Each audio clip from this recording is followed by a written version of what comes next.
Hi, so this is my response video to Laura Mulvey's visual pleasure and narrative cinema article in relation to Psycho. So I thought it was really interesting, definitely very theoretical, a lot kind of to interpret, but I thought at the basis that Mulvey was arguing that fundamentally patriarchal and imbalanced structure of classical Hollywood cinema inevitably privileges the male in terms of narrative and the gaze. So I kind of took it as that the men and the males protagonists in the films kind of hold the power to the gaze and almost like their representation of what the audience wants.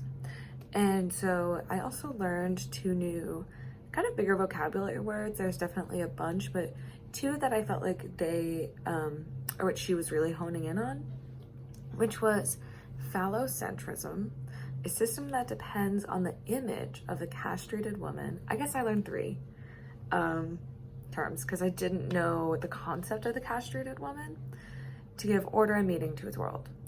And the other being scopophilia or scopophilic, the pleasure of looking. And so I feel like knowing the pleasure of looking is really important, especially in film and earlier films, because I feel like they really hone in on the woman's body.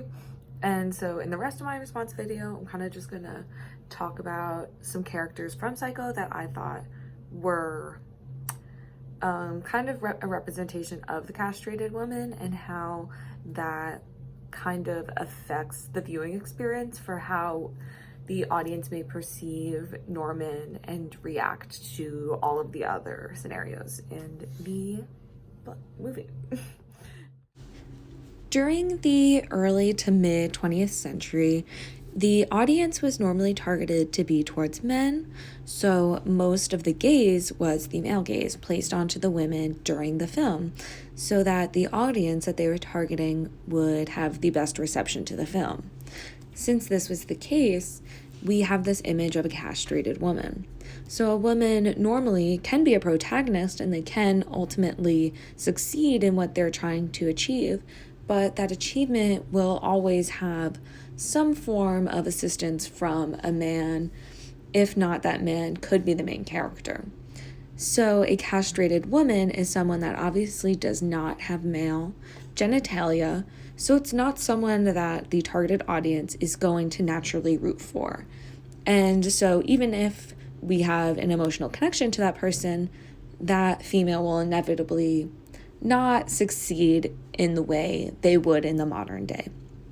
And we see this especially with Marion Crane, as she is trying to escape and kind of gain this sense of independence.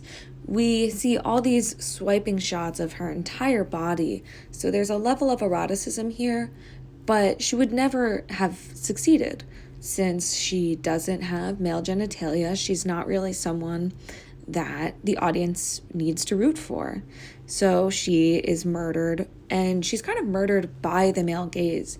She's fully being watched and preyed upon the entire time she's in this establishment. And that's a very similar experience for Norma Bates, Norman's mother.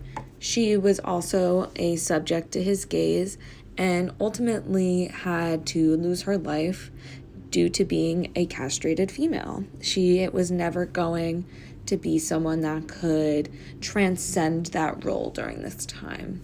So now that I've mentioned how women were mostly just seen as the castrated female, and that's the role they played in most of this time period's films, I also want to talk about how that kind of shaped the role of the male protagonist in films, where Norman Bates, he's literally a psycho. It's a whole play on the entire title of the film.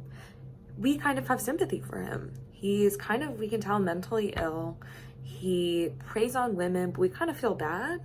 So I feel like in that way, the castrated women is, again, like what Mulvey's saying, there's no way to transcend that position in a film, no matter what that woman is doing and no matter what happens to her, even if she's murdered for no real reason, even if she did something wrong, we still kind of have some sort of level of sympathy for the person, not the person specifically, but person that's the male, and what role that they had, even if they had the worst role. So I think that Mulvey brings up a really interesting point that people want to sympathize with the male character simply because we're ingrained to feel that the castrated woman almost shouldn't succeed, or we almost expect them to not succeed. So we feel like we should sympathize with somebody else that also is struggling, even though they're causing the struggle to somebody else. So I just found that everything was really interesting, and yeah, I like to know that these new terms, and I think they're really helpful for class. So yeah.